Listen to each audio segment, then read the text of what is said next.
Yay. AP, I just hit start recording on the side. Could you just say that like one more time?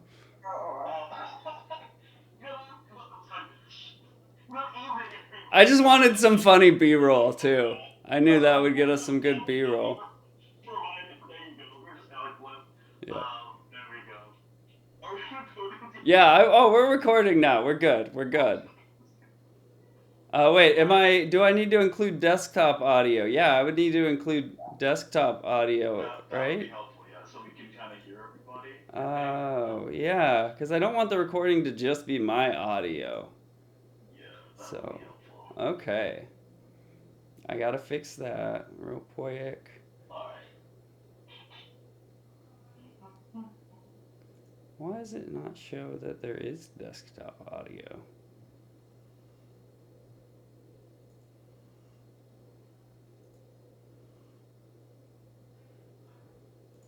Okay. Okay, say something for me, AP. And that didn't move. Okay. Hold on. I have two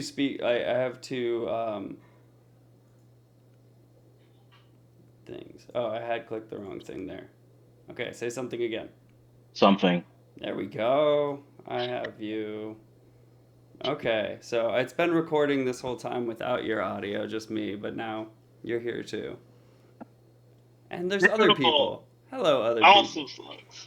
Hello, Crystal, and hello, Empress. Good evening. Thank y'all for coming to our first episode of White Coat Bound. I am one of the co-hosts, Andrew Paul McIntosh, here with Next Generation John and DDQX Learning, and I'm joined by our esteemed host. So, D, so to pass it to you, and then to Ada. Hello, thank you for introducing us, AP. I'm Dr. Brandon Deason, CEO, founder, and lead educator of DDQX Learning Institute. We've been in business for 2 years as the Institute and 4 years in total now.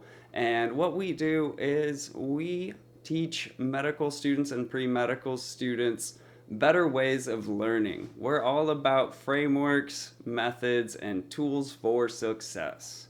And I'm so excited that we've been joined this year for the White Coat Bound series by Next Generation John, who is founded and led by Ada, who I'm going to pass it to now. Hello, good evening, everyone. My name is Ada Onwuka. I am the founder and president of the Next Generation John Foundation. And this White Coat Bound series is in partnership with DDQX, which was just introduced by Dr. Brandon Deason. This is for our Access Equity Initiative. So, any scholars that are on here that are Access Equity, go ahead and drop some blue hearts if possible. But if not, welcome, students. I hope that you guys take away a lot from this series. It is once a month, I believe, every third or fourth Thursday. Fourth Fourth Thursday. Thursday. Yep. That's Thursday, period. At the every fourth Thursday of the month for the next couple of months. I think our last session is in July, at 8 p.m. So the goal is for you to be able to take away a lot of knowledge nuggets from Dr. Deason and what he has continuously done successfully with his students at DDQX. Feel free to ask any questions. Come with questions depending on the sessions that you see we'll have ahead. But yeah, without further ado, I will pass it back over to Dr. Deason. Yeah, so for the White Coat Bound series, this is our second annual year of doing this now. So you guys get a lot of the kinks worked out, like the sessions being recorded. Love that for us. Love that. Remembering to get all the settings right. So if you were here in the first couple of minutes, you were witnessing me ensuring that all of that was 100 because we've made that mistake once and we're not going there again. But Mhm. really, just a quick little bit about who I am so you can trust what I'm telling you. I have been doing this since the last paper based version of the MCAT was administered in the US. So I took that in August of 2006. Oh my gosh, that's like 20 years ago now. So yeah, Oh, please. Oh, gosh. yeah, last paper-based version. We had to write essays by hand because there was still an essay section for some reason. No psych soc.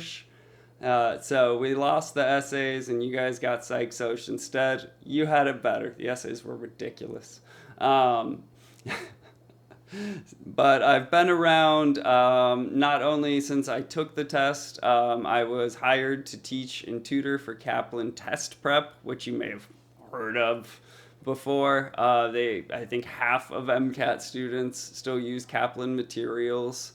So if you have the Kaplan MCAT books and you flip open those credentials page, you should see, nope, wait, I'm going to get used to this. My name, in the credentials because I worked on that for 4 years as well. So I was 5.5 years a teacher and tutor, 5.5 years a content developer, content manager, and senior content manager for both MCAT and USMLE Step 1 and Step 2 CK resources. So that's a little bit about me. I guess there's some of those other fun facts I like to put up on the website, which I forget where those numbers are even at right now. But yeah, I've worked on like 40,000 content slides, and I think 500 hours of video. Yeah, 30,000 practice questions. So that's where I pull the patterns and the rules that I've generated on how to best do this was I was somebody who was paid to reproduce test-like material for the company that is the biggest company in MCAT for the better part of half a decade. So that's a little bit about me. Anyways, now that you know where the advice is coming from, next up is knowing your enemy and knowing thyself. So your enemy in this case, MCAT, USMLE, whatever your exam of choice, you gotta know what it is you're trying to set out to crush before you can go crush it. The best place to do that is gonna be the test makers' websites themselves. So I can drop here in the chat for our MCAT students. This is where your source of truth is. And for our USMLE students, that is where you are going to find your source of truth. Anything else that's out there is just recaps of what the test makers themselves are already telling you. Just throwing it out there for those who aren't aware, we do have changes in structure coming to USMLE step exams this May. And that's going to be changing from blocks of 40 questions to blocks of 20 questions. You're still going to be doing just as many in total, but you only have to get through 20 at a time instead of 40, which, trust me, when you're going through 8 hours of these, makes a difference. So that's number one. Number two, knowing yourself. So the best way to know the difference between where you are right now and where you want to be. Number one, where you are right now, take a practice exam. So AAMC and NBME give out free practice exams on the websites I've already shared. Other test prep companies will put out free full lengths or diagnostics that you can take. Izzy can attest. I recently mentioned this to her as she took another company's diagnostic. They don't give you the data typically for the students who take it, and they're designed to get you to buy more of their resources, not give you an accurate assessment. So I would say the average test taker on a diagnostic's probably scoring more like a 45 to 55. Given on how mean they want to be versus, on that could probably normally score like 55 to 65. So just a little bit of grain of salt stuff to keep in mind there if you go and take a company's free diagnostic. Jason, before you go Hmm. on, I do have a question for the audience. Show of hands, how many of y'all have taken a practice MCAT exam? Just to kind of get a feel for where we're at in the room. Or USMLE if you Or are. USMLE too. Yeah. All right, got you. We got Crystal, we got Izzy. Okay, we got a good chunk of people. Ada, there we Yeah. go. Awesome sauce. I think um for either the MCAT or the USMLE people, what is maybe that one thing you want to share that you might have struggled with if you feel comfortable in doing so? Was it more so having the background knowledge you need to approach the test? Is it more so understanding how the test maker designs the test and what they're asking for? Is it more so the endurance of getting through all the content in that time? Because that's a skill in of Hmm. itself. So I'm curious to see where you guys are at of that. Absolutely. And, I'm glad you mentioned that AP because those are all aspects that I address with my students as part of their longitudinal prep. You have to understand when you're preparing for an exam like this, and actually, after our break, I have another time section already carved out for my 4 stages of test prep. But basically, you have to understand there's phases or stages to preparing for an exam. There is not one set of activities you're going to be doing to prepare every day from now until test day. That set of activities has to change over time as you develop your knowledge and your skills, and then you're able to apply later on the right habits and basically test taking tactics. So, take the baseline exam and then look at the scores of the places you want to go. If you want to go to a particular medical school, see what their median matriculant MCAT score is. That is the average MCAT score of the person who is attending that medical school. That's what our matriculants are going to be. That's the people that you care about being one of. So that's the number you're going to want to look at. The MSAR, Medical School Admissions Requirements, is the number one resource for finding all of that data. Um, but it is also published in tables and stuff for free by the AAMC. You don't have to pay for MSAR, but MSAR gives you a deeper dive and allows you to filter and stuff like that. So shout out for them. And then if you work with me, I have a tool where I compare your MCAT, your GPA, your state of residence, and your personal statement to every one of the schools on your list, as well as creating a top 10 of programs not on your list where I give you an odds ratio of your chance of success of getting into each of those programs, which isn't something you're going to get anywhere else. And that's just something I've developed over time and practice with AI to use that for the data analysis aspect, plus my expertise and guidance. Anyhow, just to bring that back, between your baseline score and the score of where you want to be, you know what kind of gap you're looking at. If that gap is, 15 to 20 or more points, you've got your work set out for you. It's not impossible, but you should understand you're looking at 6+ months of prep. If you're, looking to make a 10 to 15 point jump, these are MCAT more based, but still USMLE, like once you've got a solid baseline in mind, like you've got to look at how many hours it's going to take to make that realistically, move the needle. And the months that I'm mentioning are sort of a generic approach. When you work with me, or just if you're doing a calculation on your own, it really comes down to how much work you're putting in, day out, week in, week out.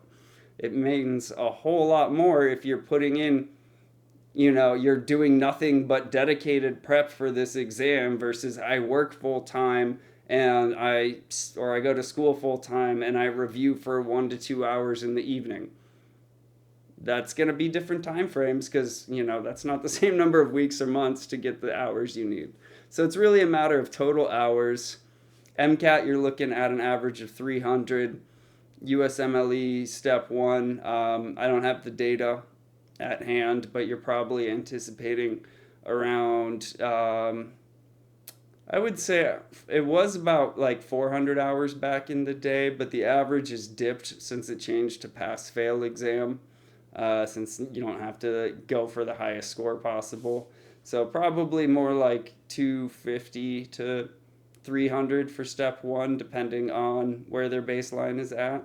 And then step two CK, 400, 500, however long they can get and to get their score as high as they can. So, yeah, just a few things to keep in mind as you set that study schedule. Any questions, comments, concerns before we move forward?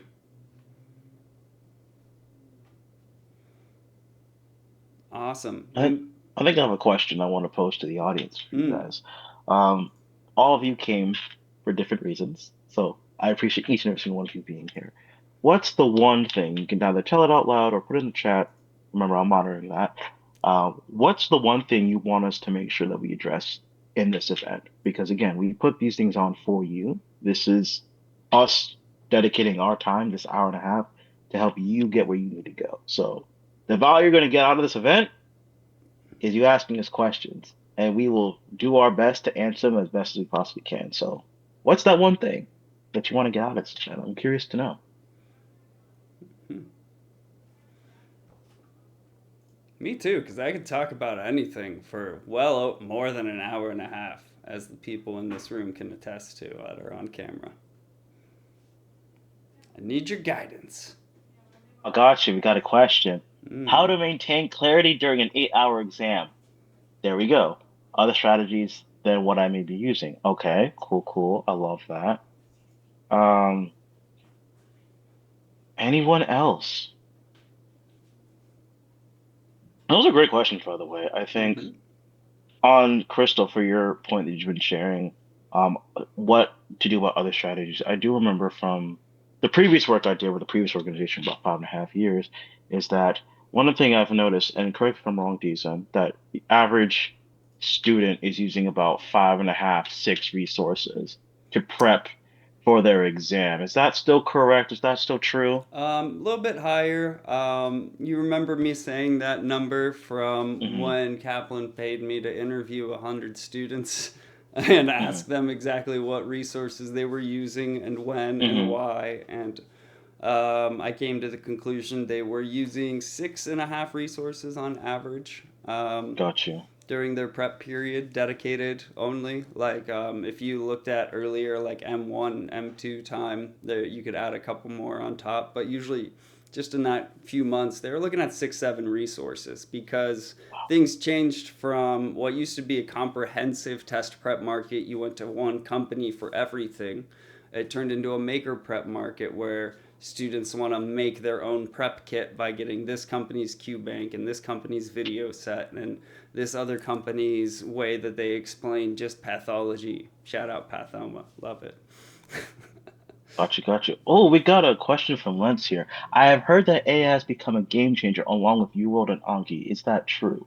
Diesel, what are your thoughts about that? What has become a game changer? I have heard that AI has become a game changer along with UWorld and Anki. Is that true? Let's see. I would say at this point, there's more documented evidence about clinicians already using AI in their own clinical reasoning. My understanding is it has certainly become not at all unique for students to use resources like ChatGPT or Claude. Another shout out to a particular medical based one, openevidence.com. That one is actually rooted through JAMA and medical articles. But we do have, you know, good ways to use it if you're using AI to facilitate your further comprehension rather than to replace it. If you start deferring to AI as a way to provide the answers, make your soap notes, like you're going to be an incompetent physician versus an a physician who's using AI as an accelerator is going to be able to outperform a physician who's not using AI. I have a couple of, I'll give you guys one freebie here. If you want to make any of the AIs give you a better structured learning session, then use the words create a facilitator guide for concept X for 45 minutes of review, or however long you want to review that subject. And that sort of wording will automatically defer to people like myself who have created facilitator guides for the past several decades, which are, so you know, guides that tell teachers, tutors, instructors how to lead students through a lesson on a topic. So when you ask for that, it won't just explain a concept to you, it'll tell you what the key learning objectives for it are. Oh, the other thing to do is anchor it to your level of learning. Tell it to create a 45-minute facilitator guide on concept X for a pre-medical student, for an MS1, for an MS2 prepping for step 1, for an MS3 prepping for step 2 CK. Let it anchor to your level of knowledge, and that way it'll also create it in your zone of proximal development, which is a little bit ahead of where you are right now. Great question. Thank you for that one. I think for me, from my take would be when it comes to the likes of using AI, right?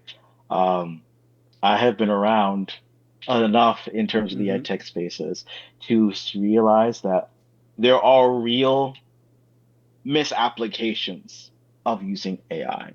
We are Mm-hmm. already starting to see the literature come out about how AI misapplied, Yep. again, misapplied, is a harm to critical thinking, is a harm to creativity, right? All the things that you're going Mm-hmm. to need to be a successful physician, right? Right. And again, that's back to what Dr. Deason was saying about using AI as the crutch, if you will. When you use AI to be like, hey, make me these notes, or hey, help me reason through this assignment, right?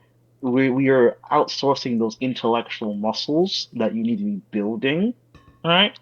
The crystallized intelligence you need to be gaining, the fluid intelligence you need to be gaining, um, to a machine, right? And trust me, I don't know about y'all, but I don't want my doctor to have to consult ChatGPT to ask me, what diagnosis is this? Like, does he what should the treatment be for this XYZ, right? I don't want to live in a world of that. Just putting that out there. So it's on us as we do see this new technology come into the medical workplace to be able to use it appropriately, right? So I think it can be a game changer, yes, but it needs to be how can it help you build competency rather than replace the competency, Yeah. i.e., you being the person developing that competency. So keep that in mind. I think another question that we had in the chat. Oh, clarity during an 8-hour exam, and in addition to clarity, endurance and self-confidence. Mm-hmm. I'm going to take that first. I'm going to pass it over to you, Decent, and Ada, if you want to add anything as well. I think one of the things, again, because of working with pre-meds, that I've seen is that y'all are an intelligent bunch of people, Mm-hmm. intelligent, like cream of the crop when it comes to academics, right? But therein kind of lies the problem, right? And the reason why that can be a problem is because especially when you get to med school, right, that might be the first time in your academic career where you start seeing some initial struggles. And again, that's not a knock on your intelligence or competence. It's just when you get to med school, it's a different game altogether in terms of the academic workload, right? It is a it's kind of, and with that, it comes with the need to look at knowledge as a process. What do I mean by knowledge as a process? I mean by instead of the grade be an indictment of your intellect, of your intelligence. The grade is just merely a reflection of where you're at in your understanding, right? And understand that testing is a tool to gauge what you know and to build competency, not as something to hedge your self-worth against with your peers. It's just, okay, we got a 35. Not the best, but what can we do to improve that? How can I fix my approaches to that? Not, oh crap, I got a 35. What am I doing in med school? I shouldn't be here. Like, no, that's not the attitude you have to have, Yep. right? You can't do that. So, Decent, what would you add to that? Absolutely. So, a lot of what you're referencing there is what I do for students in one on one, which is contextualizing the data points. Um, if I just started kind of mentioning what the 4 stages are now that we'll get to later, or just end up probably not getting to directly because we'll talk about them over time. So, when you're first setting out to prepare for an exam, you can't just sit down and practice like full lengths every day. Sure, you can take something, get a baseline score, but you don't need just more full length practice right off the bat. First thing you need to do is identify the core concepts that exam tests that you are comfortable with and that you're not yet comfortable with. And then you need to go through resources that teach that knowledge until you're at least comfortable with it. Make sure it makes sense. So I just call stage 1 capturing core concepts. Don't hold yourself to the expectation you're going to get through it and everything's memorized, because it won't be. But if it's made sense to you, then you're ready to move on to the second phase, which is seeing how it's applied on this exam. These exams are not knowledge-based exams. They're reasoning exams. Scientific reasoning on the MCAT, clinical reasoning on the USMLE. So you need to be able to develop that as an independent skill, and you're going to do that through what's known as practice-based learning. That's the name of my second stage, but it is a well-established concept. I'm not making that one up. That one is just a method of learning through doing test-like practice. Now, fun fact, when you're doing test-like practice, that practice is designed so that the average fully prepared exam test taker who is passing that exam is scoring about a 65%. That is what passing a standardized exam entails. It is our job on the test writing side to create material that makes you not only get on average, when you're fully prepared, about 65% of it correct. We also have to develop it in such a way that it can tell everybody along that spectrum apart from each other. So, one other fun fact, there will be easy questions on the exam. There will be really hard questions on the exam that you're like, why do I even need to know this? You don't. You're not going to see that again. That was that exam's really hard random thing. And then there's everywhere in between, easy, medium, and medium hard, and so on. And that is, again, by design to create a bell curve out of all the test takers. So a bell curve's got to be anchored around a 65, and it's got to be able to tell everybody apart along the way. So if you are trying to get a 65 or a little bit higher than that, once you're fully prepared, what percents do you think you will see on practice quizzes and tests while you're on your way to being fully prepared?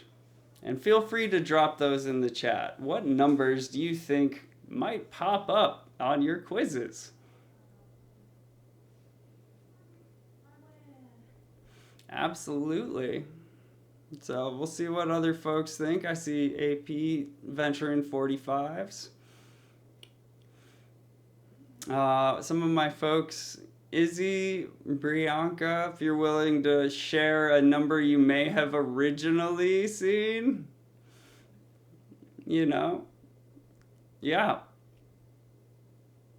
Those numbers are real, folks. I have worked with students who are starting in the 30s and 40s because, and once again, these aren't students who like, hey, welcome, day 1 of medical school, take this test. These are students who have studied and worked and passed their classes for 18 to 22 months at that point. They are knowledgeable and prepared for some aspects of this, but not yet others, which is what this process is about. So just take those numbers from the chat as a new anchoring point to be okay with seeing those and learning from them. In terms of staying focused and having clarity through this process, I would say one of the best pieces of advice I've come up with for my students is to not even compare yourself ever with getting 100%. If I've just taken a quiz and I got 40% of it correct, cool. Let's just set an initial goal of getting from that 40% to 60%. Once, I've worked with students for a while, we set the goal for 70%. But again, 60 to 65 passes step one. So if you got a 40%, instead of thinking there's 60% of this exam's content I now need to go deep dive, no, you don't. What is the content that separates you from the 40 to the 60 most easily? Where out of those, let's just say it was 100 questions, out of those 60 questions you missed, find the easiest 20 for you to understand and get right next time.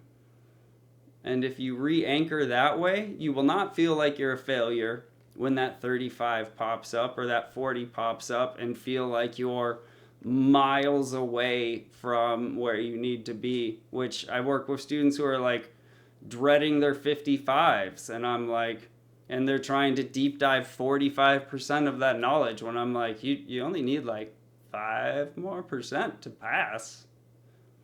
Stop stressing all of it, because that's when you get into rabbit holes. That's when you create Anki cards for every detail rather than what is bread and butter that you need to know versus minutia. That is a key differentiator when you're reviewing to save your time and sanity. Last question, with regards to the endurance, stage 3 is where I change my students' focus to pacing and endurance. So learn to do it the right way first with the practice-based learning, then learn to do that more efficiently. Do not set timing for yourself early on, or you'll just develop bad habits. You want to set yourself up for success by learning the right way to reason through the questions. And then as you practice that, you'll be able to do it better and more effectively and efficiently. And the main way I help my students save time is by learning to follow what the question is already telling you and predict what the correct answer should say. So then you're not wasting your time evaluating answer choices that have nothing to do with what the question's actually talking about. You just look to see if it's a match to what you're already expecting. So that's some of my biggest tips for that. My stage 4 is just where I help students hone in on block and full length strategies required to just maximize your score over that full course of the day. Up till then, we're really focused on question 1 through 40 or 1 through 53 or 59 and doing every one of those correct and to the best of our ability.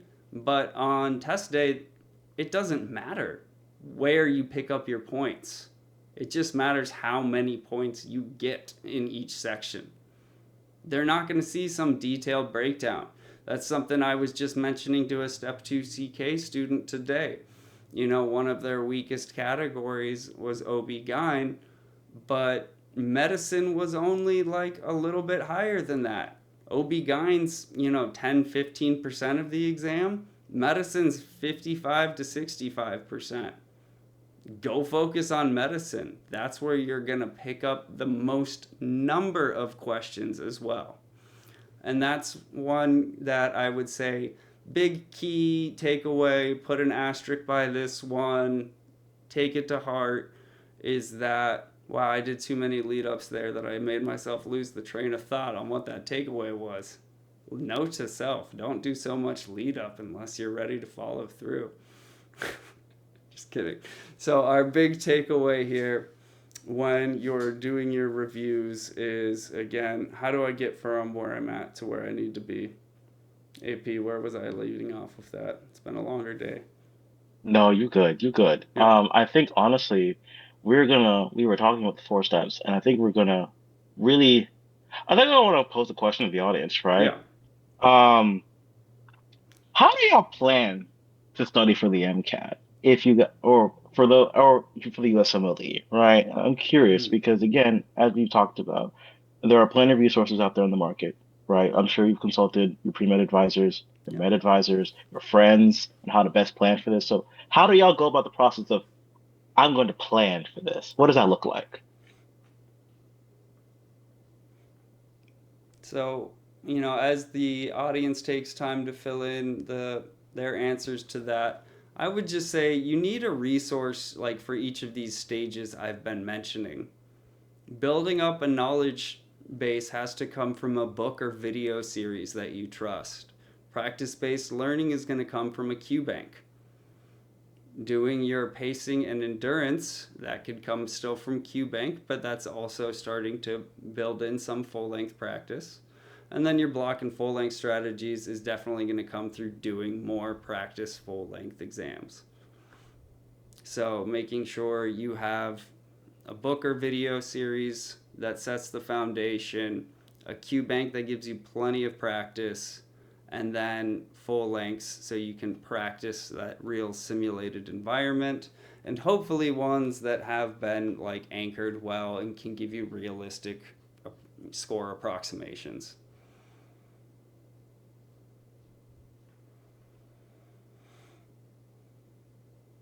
All right, let me see. Izzy, all right, orient yourself to the exam, its structure, time allotted, try to see what larger topics related tested, etc. Okay, all right, I like that, Izzy. There we go. Mm-hmm. And And it go the biggest other thing you can do, guys, as you practice, this was the big asterisk I was thinking of before, was to learn from every question. It's not just about why was the right answer right here and why are the wrong answers wrong. Think about what is the concept they were wanting to make sure I understand with this, and how are they going to present and test this concept next time. If you can prepare for that, like you don't need to prepare for the questions you've completed. You need to prepare for the questions that have yet to come.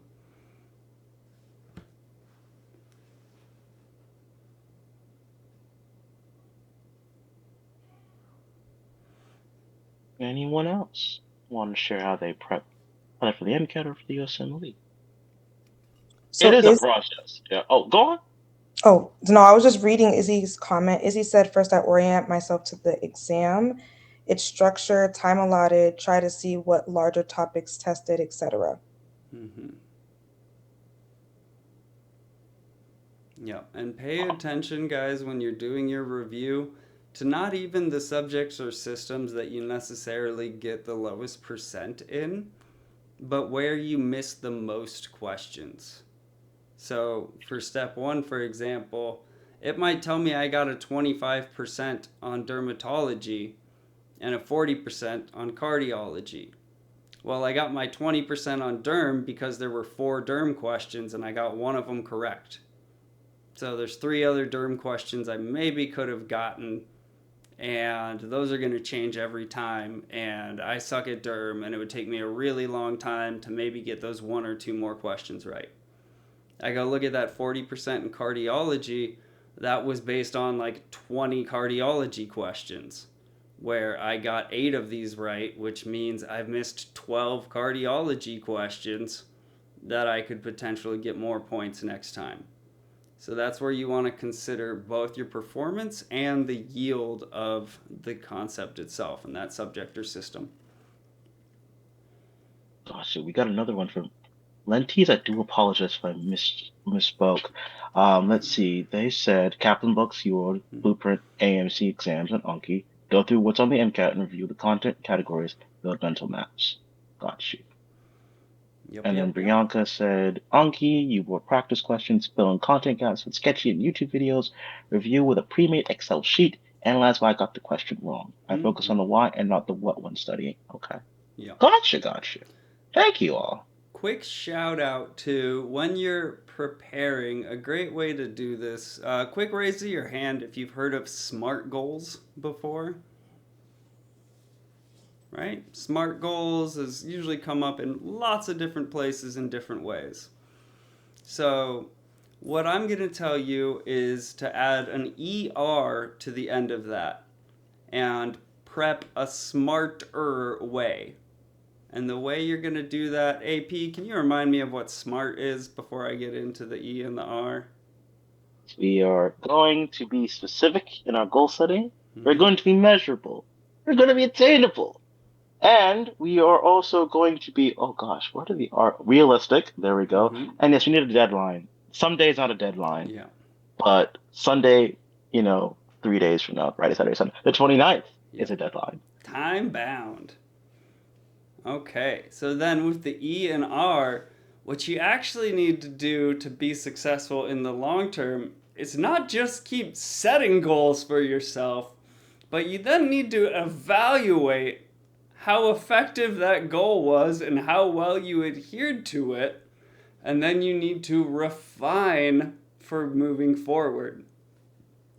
So, that is how you prep and approach and build things the smarter way.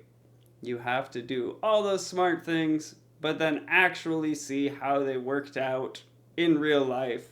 Evaluate that. Good way to do that is just if you have ways to hold yourself accountable. So, another one of the steps I mentioned after the smarter way to prep was that we would touch on creating consistency and accountability. When students ask me what is the one, best thing I could do every day, like there is no one best thing. As I already mentioned, what you do every day actually should change depending on, if I start over here, what stage you're in. So instead of thinking of like what's the one best thing, think of how do I create the habits to get myself to make steps every day. That is what's going to be most important. The most effective way you can do this, like let's just say I'm in the practice based learning stage of my prep.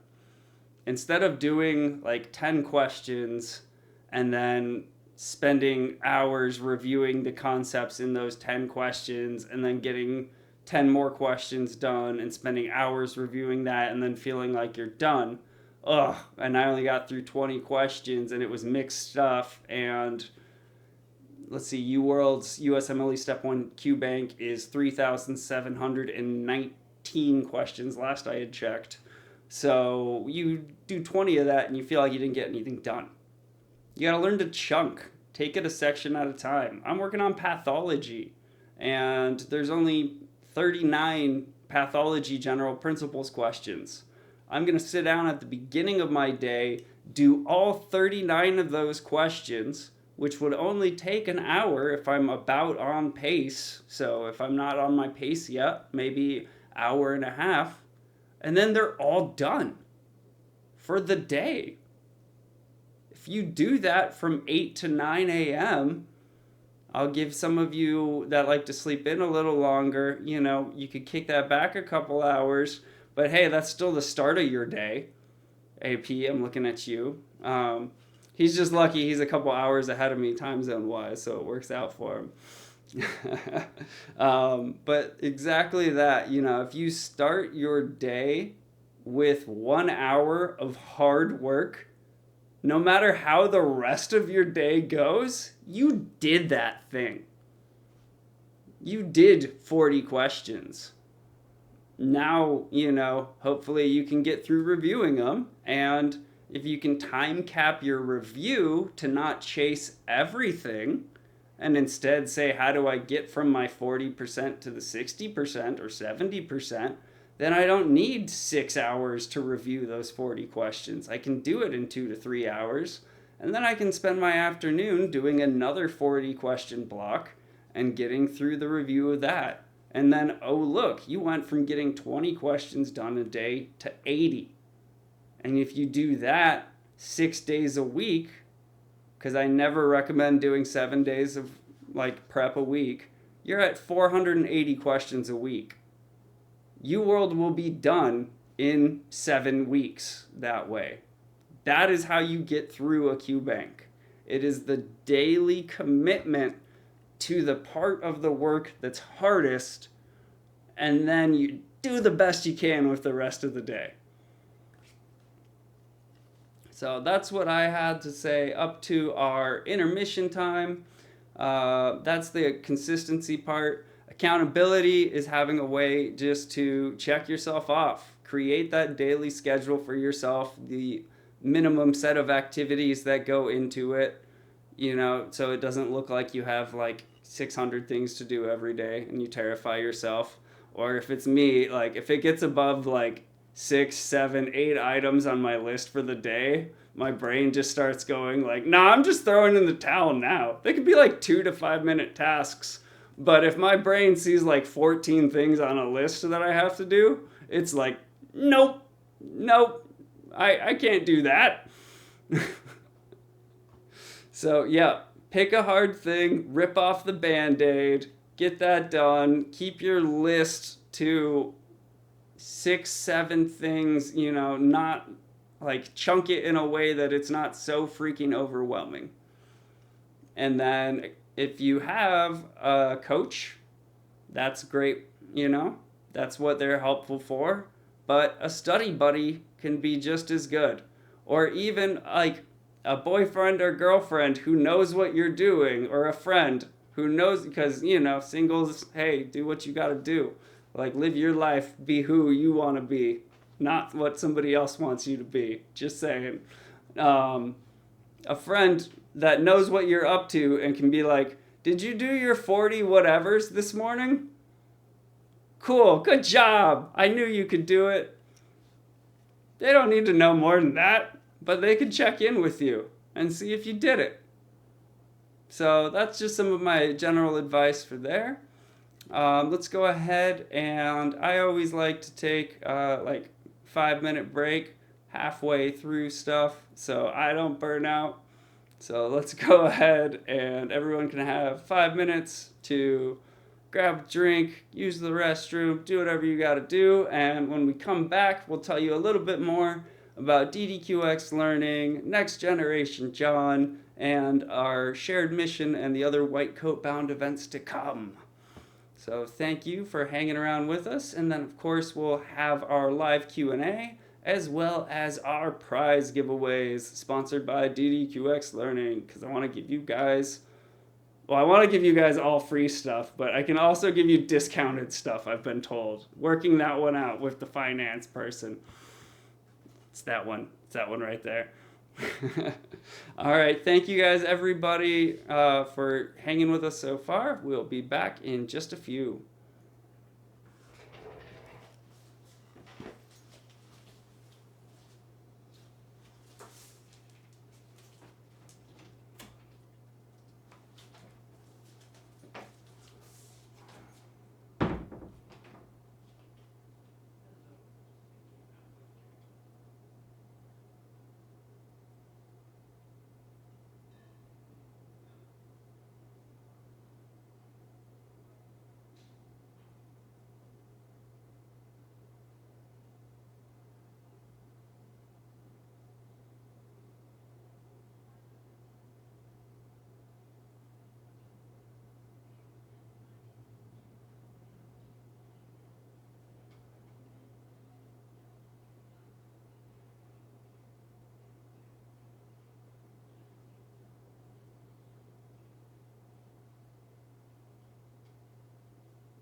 All right.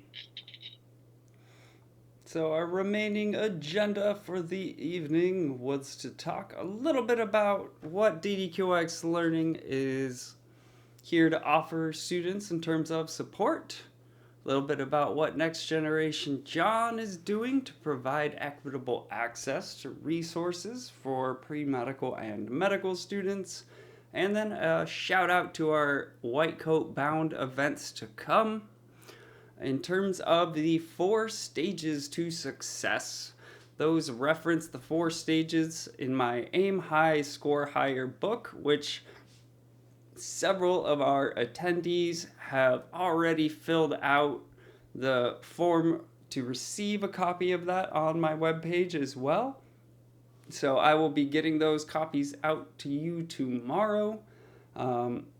I am more than happy though, since it's just literally another form that is like, hey, what's your email?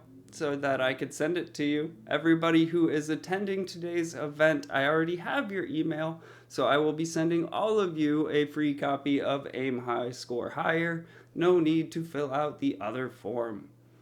You are welcome to look over the webpage though. That would make my SEO manager happy because she loves website traffic.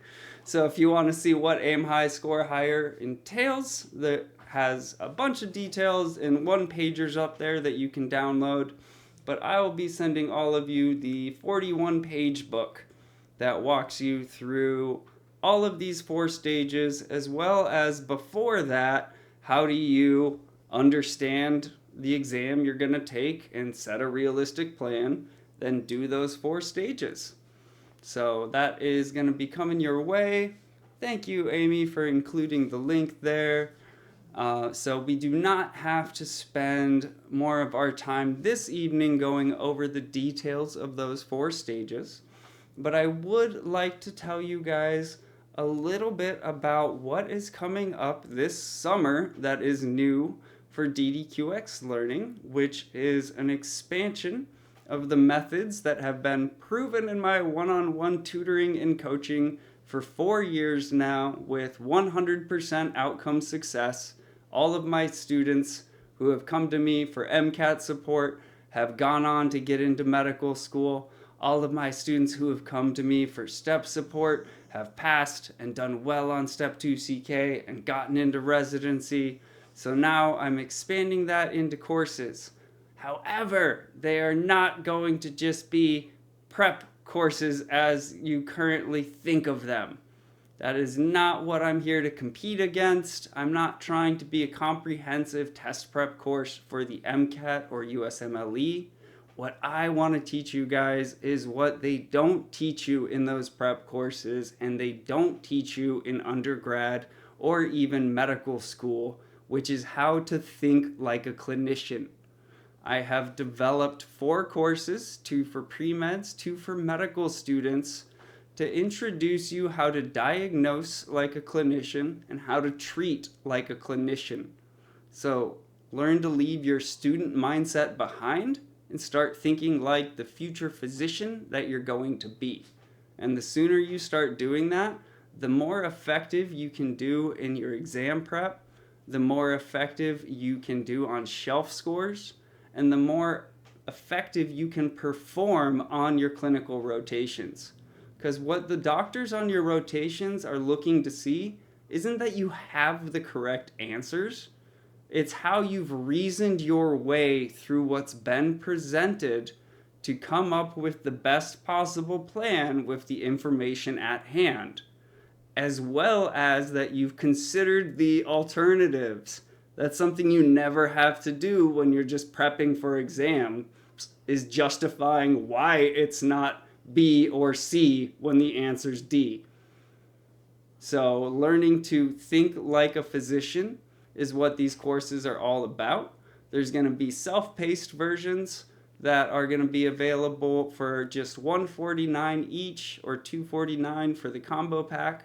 And then there's going to be live cohort editions launching in May, June, and July starts. And those will come with a weekly 2-hour session where I will go through the cases with you live and demonstrate how to apply my critical reasoning approach case by case. That method is the 5P approach. I've honed it over the last 4 years working with my students directly in the hardest scenarios. Students who have already failed on their first attempt are on track to fail, coming to me, testing in the 30s, and we've gotten them to where they need to be. And the way we've done that is with my 5P approach, where I teach you how to prioritize the key information, paraphrase what's going on and what you're being asked, come up with your own prognosis or prediction of what the correct answer should say, develop the ability to quickly pick that closest match among the answer choices to what your prediction is without worrying about spending a bunch of time on the rest.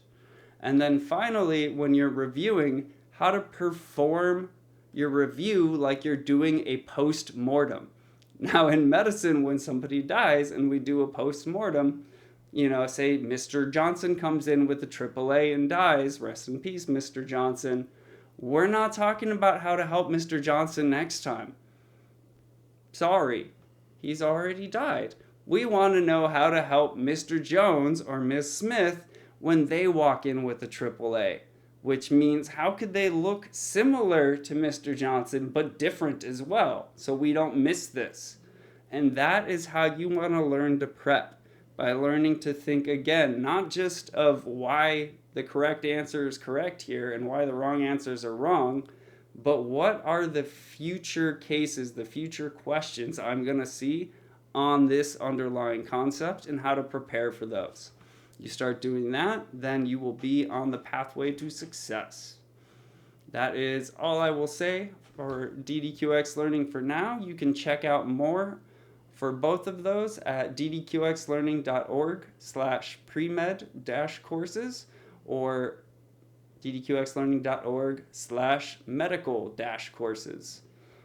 So feel free to check those out, and I hope I can see you guys among the first live cohorts. That will be incredibly exciting for us. So without any further ado, I would love to pass it over to you, Ada, to tell us a little bit more about Next Generation John and what has brought you guys here to date, as well as if people want to join or where they could donate. Okay, awesome, awesome, awesome. So, hello again, everybody. My name is Adan Wuka, the founder and president of the Next Generation John Foundation. I saw you, Brandon, you're like, Adan. No, there's the Nigerian version to say it, then the American version, whatever, floats your boat. I have no I always preference. ask, I've had a lot of students of different backgrounds, and I always ask if they would appreciate my attempt at saying Yeah, it the way that it comes from, or if they feel like the way I say it is like no, a it's fine. cheap imitation and they would rather just have me say it the American way. I'm good No, either no, way. it is just fine. I have no preference at all. Fair. But Next Generation John Foundation is a Georgia based international nonprofit organization dedicated to empowering and equipping the next generation of rising leaders, professionals, and community change makers through mentorship, leadership development, and global outreach programs. We have three mission targets, which is combating healthcare disparities, educational advancement, and personal and professional development. This installment of the White Coat Bound series is actually from our initiative, the Access Equity Initiative. Right now, we have one division, which is the Medical Education Scholars Division, and that is to serve underprivileged, underrepresented, or people that just don't have access to mentorship, to resources, to information like you're getting today.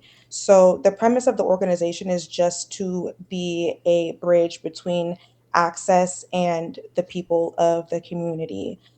If you are interested in becoming an Access Equity Scholar, registration is free. And through that membership, again, you gain access to mentorship, opportunities. What else? Special discounts from different companies, just like DDQX, and just the opportunity to also connect with like minded individuals as yourself. So I'll go ahead and put the link down there for Access Equity. And if you are interested in donating towards the mission as well, donations are more than welcome and it is tax deductible.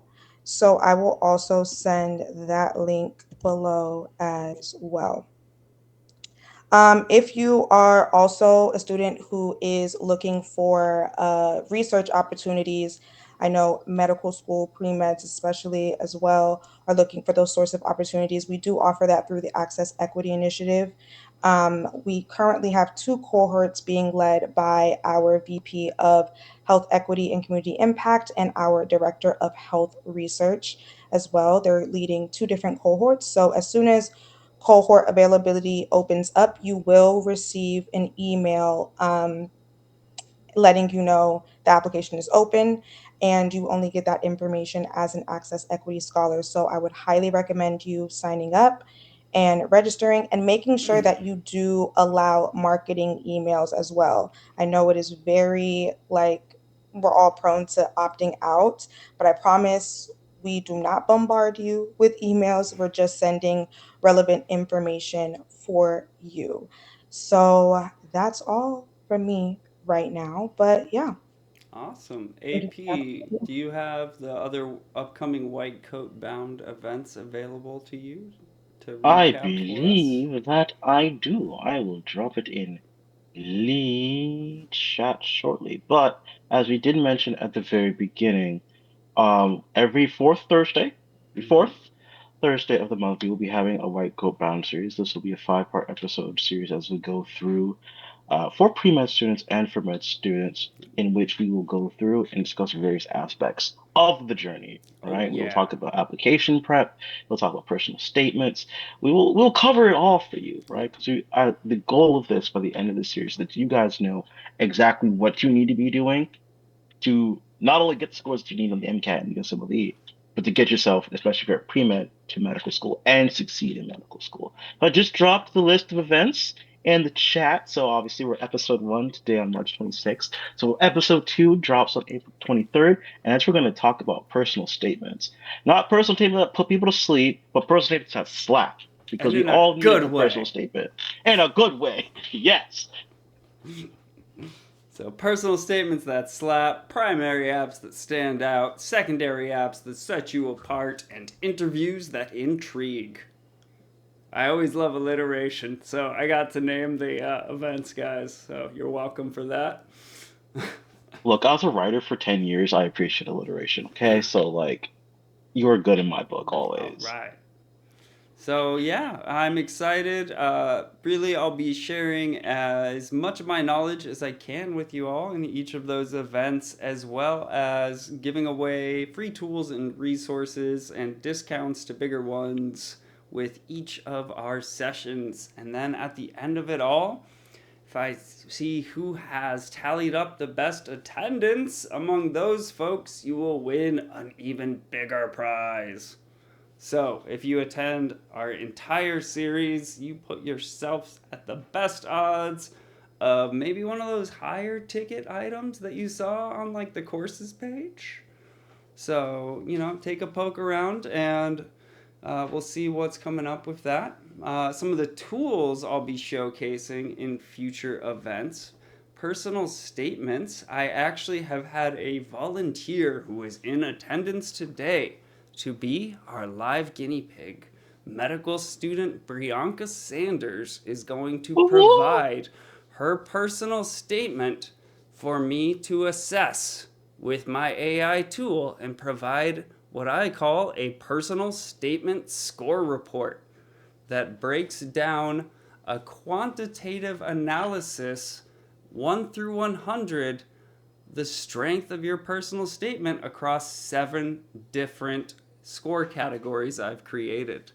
So looking forward to showcasing that live.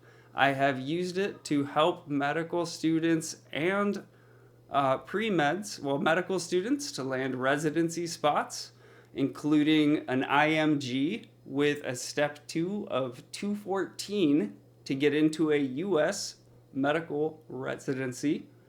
And I helped a student with a 494 MCAT get into a US medical school by writing stories that fully explained the context of that score, as well as how amazing they were to be there with everything they had overcome. And it does not require you, trust me, to be like an Olympic athlete on top of being a medical student. It is about learning to own your own story, share and be vulnerable to the right amount, and to be able to showcase the characteristics that medical schools and residencies are truly looking for in the people they're going to be seeing day in and day out for several years to come. That is where it goes from the personal statement to the full app to backing that up in the interviews with being somebody that sounds like the writing and sounds like somebody I want to sit next to for the next 3-4 years. Those are the 2 things you'll be trying to accomplish, and I'll be showing how each of you can find those aspects within yourself. So that is all I have to share on the White Coat Bound and events to come. As I mentioned, I won't belabor the 4 stages any longer this evening since I'll be sending out the aim high, score higher. But essentially, again, it's about creating a realistic study plan that has the right total study hours spread over a reasonable number of weeks or months. Because if it takes you 2 years to get your 300 hours done, it's going to take more than 300 hours because you're going to forget the stuff from year 1 at some point. That's kind of why, we all take 18 months of medical school and still have to prep for step 1 because we're like, crap, what was all that stuff from the first 18 months of medical school again? I need to know all of that right now at once. So that's, what you need to figure out is how to, let me start over here, capture those core concepts, do your practice-based learning, build your pacing and endurance, and then come up with your block and full-length strategies so you lock in the right number of points every time and you don't get in your own head, you don't second guess yourself, and you don't let the anxiety that will naturally always be there on test day. If you are not a sociopath, you will have anxiety on test day. So instead of being afraid of it and letting it spin you into a panic attack, name it, identify it, know it's going to be there. I say, hey, Carl, what's up, buddy? I knew you were going to show up. Carl, listen, bro, I already knew this was important. I don't need you yelling that in the back of my brain this whole time. So if you could just take it from an 11 maybe down to 4, 5, or 6, then, yeah, respected it. I know I'm a little anxious still, but we'll get through it. Deal, bro? And then, I'm good. So that's how I do it. You're welcome to Carl, or you're welcome to come up with your own name. Ada, what you got for me? Sorry. quick thing. Someone asked me a question about the registration for Access Mm-hmm. Equity. So, if you are looking to register, there are actually two different registrations. We have the regular Access Equity Medical Education Scholar member, and then we have the SNMA ran by um, in partnership with SNMA and Access Equity Next Generation John. So we actually also have a partnership with a kind of sub department or under SNMA. If you are going to be in attendance to AMIC next week, we are actually tabling a research event, and that is where students will sign up for that specific RAN what's it called, partnership, access equity membership. That's, I think, more geared towards DO students. So if you are a DO student, Lens, then cool, you can go ahead and sign up for just that one because that is more geared towards you when it comes to research opportunities. But if you are not a DO student or um, you are just like a regular DO student or pre-med student, then sign up for the regular access equity one. Just wanted to make that clear.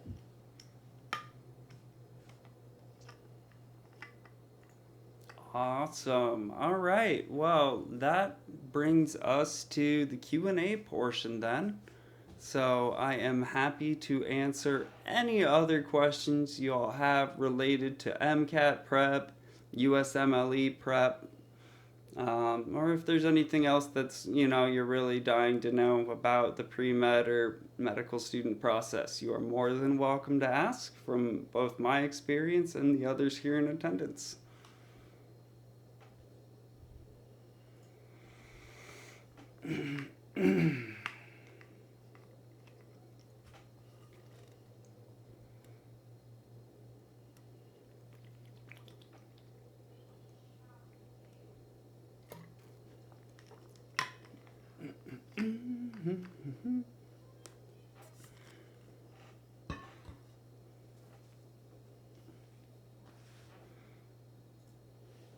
Okay. Anything you're dying to know about me, AP or Ada? I'm not gonna switch it mid time. No, I can't do that live. Honestly, I would say since you asked me, decent, I'm a question machine. I think what is why did you get into this? Right? I think I know you kind of alluded to it a lot, What you but want to, like, oh, Lens actually has a go great go go go go go go go! I Yep. love that. oh, Lens asked, what is the biggest success story slash transformation you have personally seen? Mm. Ooh, I love that. Definitely a few that come to mind from over the years.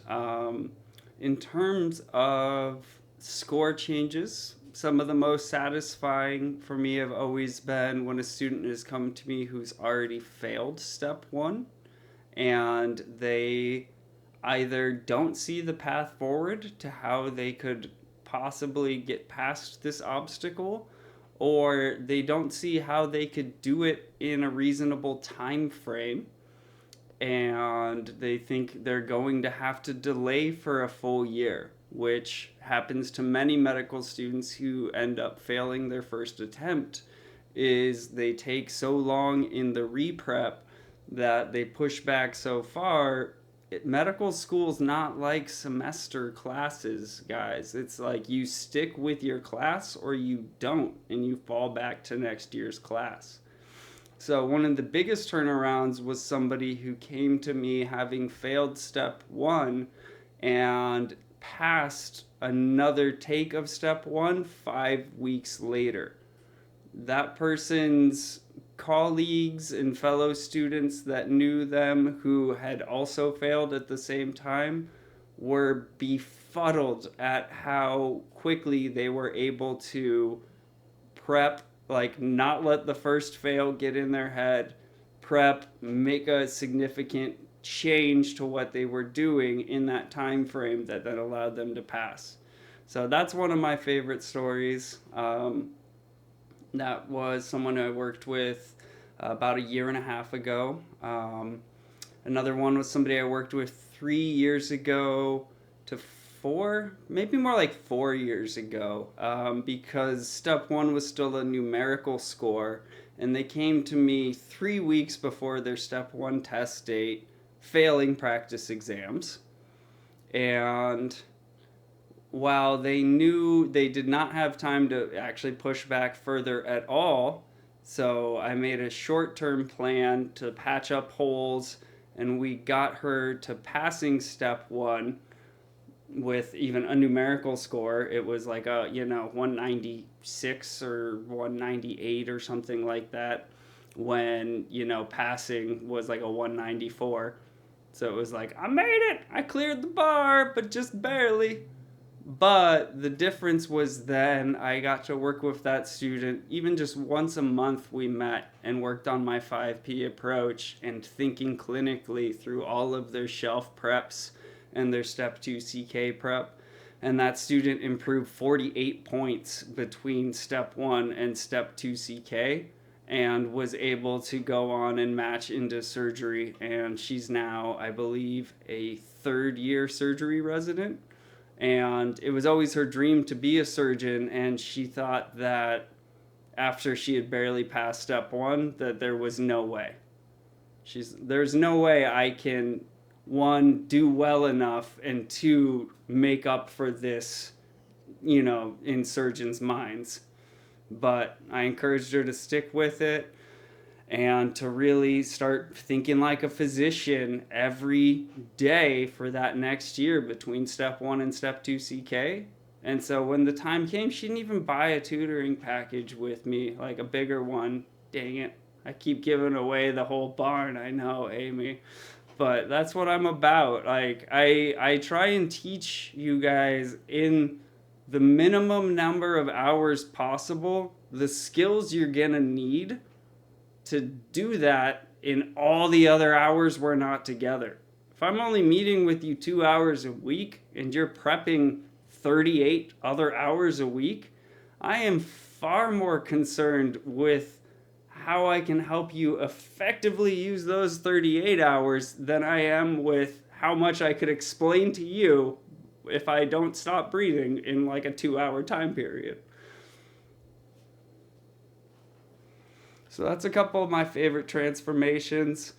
I've had bigger, some big MCAT jumps over the years as well. I think 29 points is my biggest MCAT score increase from first practice to final AAMC. So yeah, that's some of my favorite success stories. And then the ones I really love, though, lately, if I'm not gonna lie, have been the med school admissions stories. I helped a student write a personal statement that made Amy cry. So I was like, freaking empathy check, mission accomplished. I don't cry because I've already seen years of medical trauma in front of my eyes, but I had her read a story and she cried, and I was like, okay, good. I know that it works on real people. Real people. Kidding. So, yeah, that's some of my favorites. Any other questions pop up, let me know, but then I'll circle back to APs, why I do this. Because I'm somebody who chose to run into every brick wall along the way and to learn the hard way. And I'm a really smart person in terms of seeing patterns, but I'm also somebody who has to pretty much make every mistake once for myself. There's a few my older brother made in lieu of me where I got to see firsthand and was like, okay, not that one, or that one. Check. But otherwise, academically, I ran into walls. I didn't get a 270. I struggled, and because I had kids during orientation week and third year and was trying to be a parent and a good student and find the balance, and it was tough. And so, like, I failed a practice exam for step one 3 weeks before my official test date, even though I had been a 99th percentile MCAT scorer. I was like, what is happening? You're supposed to basically correlate, like, your percentile skills, but I was struggling. And that was when I first started looking at what were the holes between like what I was being taught and what I needed to bring it all together. And I ended up going from where I was to not just passing, but getting around like a 226, I think it was on my step one. It was numbered. So, that was like a solid 32 points over passing. So it put me back in the competitive range, and scores were lower back then to be competitive. And so when I followed that up with a little bit better step 2 CK, I was in a good spot for emergency. I was able to match into a top program because my numbers got me in the door, but my honors on an emergency rotation at Phoenix's, county hospital that only honored 9% of rotators there and is a top medical program in the country, that is what carries weight. The numbers are only going to open the door. That's what I would love to end the night on as the biggest takeaway here, guys, is these numbers do not define you. They don't define how good of a clinician you're going to be. They define how many multiple choice questions you can get correct in like 6.5 to 8 to 9 hours, depending on which exam we're talking about. And if you're currently stressing about the 6.5 hour MCAT exam, I'm sorry, I just told you that there's an 8 and a 9 hour exam in your future. But unfortunately, there is in USMLE Step 1 and Step 2 CK. And Step 3. But, we won't worry about that one today. So it's about being able to get the numbers you need to open the doors, but then the rest of your application is going to be what gets you invited to interviews. And your interviews are going to be what gets you invited to a program. So really, tonight is the foundation only of what you need to get into medical school or residency. It is a number that needs to be over a certain threshold to not get you excluded. And then the higher it is, the more chances you'll get to have the rest of your app looked at. But I guarantee you, no matter how good that number is, if you write a really weird personal statement that's offensive or something, you're not going anywhere.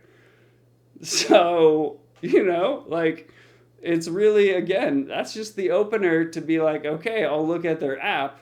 But then what's the story you're telling in your personal statement? Can you follow it up with the rest of your app, demonstrating from your work and experiences that you are this person you're portraying in the personal statement?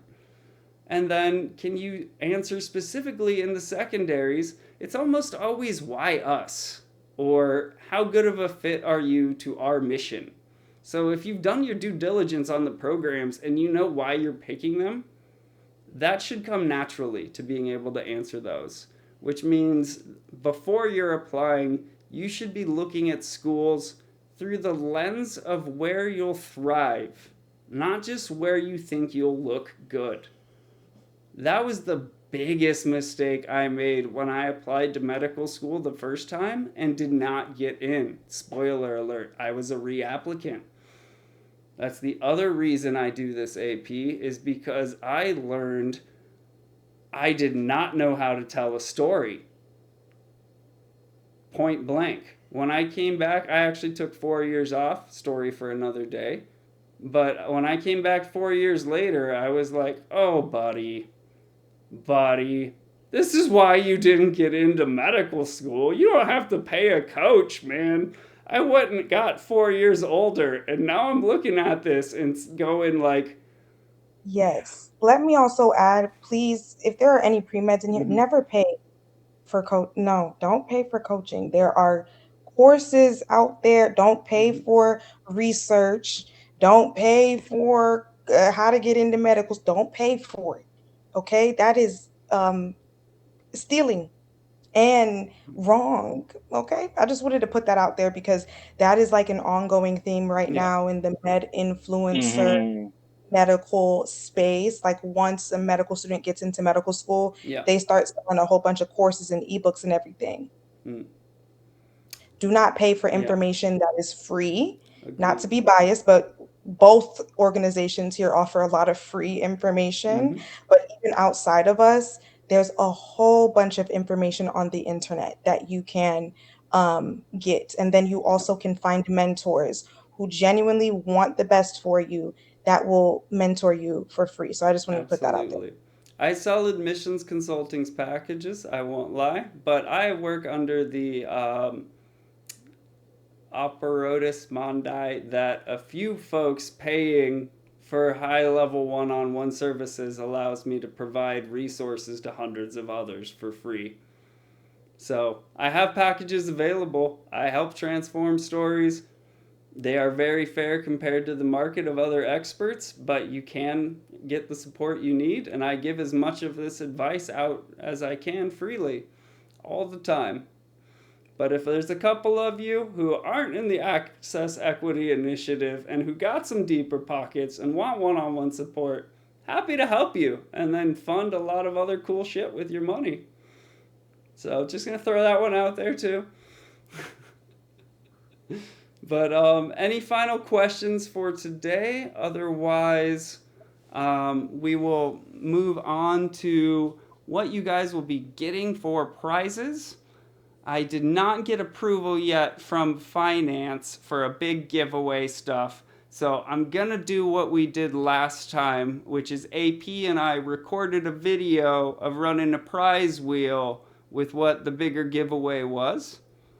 So Okay. once I get approval on what that giveaway is, I will set that up. But I will also be emailing everyone who attended and registered a copy of the AIM High Score Higher, as well as a coupon that you can use on any DDQX Learning courses or packages. Perfect. And I also want to go ahead and send our post-webinar survey. So if everybody who is in attendance can please fill out the survey right now. It's a quick little like 2 to 3 minute survey just asking about your thoughts Help us do and better. what you think about the webinar series so far. And this is just to help us quality assurance, quality control, and just making sure that we're doing our part. So, Absolutely. And I want not only to improve over our 5 sessions, as always, I'm an iterative person, but this is our second annual series of this. I'm planning to bring this back every year and grow it each year into a larger event. Hopefully, one that we can eventually do hybrid and have some stuff live as well as broadcast out over Zoom. So, anything you can do now, we will take with a constructive lens. As I hope you say it constructively, but I'll take it with a constructive lens after I cry. I'm just kidding. But thank you guys. I love doing this stuff.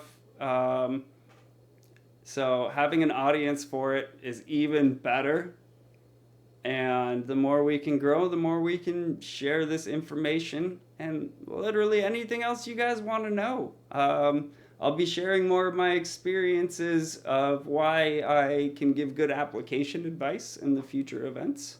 But it comes from a history of consolidating over 100 years of other people's expertise at Kaplan into one series of products for them. So I relied on their expertise, but I was able to gather it from folks who had decades, well, over a century between all of them, and consolidate that into the best advice. And I maybe remember some of that stuff and have my own spin on it that I've added over the years. So thank you all one more time, and we look forward to seeing you the fourth Thursday of every month for yes, April, May, June, and July. thank you guys. Please, please, please do the survey. It will really, really help us as a small organization. so much. So please, if you can't do it right now, just go ahead and save the link and do it when you can. But if you can do it right now, I'll love you forever, Awesome. even though I already do. All right. AP, Ada, thank you so much for being my Thank you lovely all co host so today. much. Pleasure. Thank you, thank you, thank you. Love All you guys. right. AP, can we stay on after this cuts the recording? Yes, ma'am. Yes. Thank you, All thank right. you. Bye.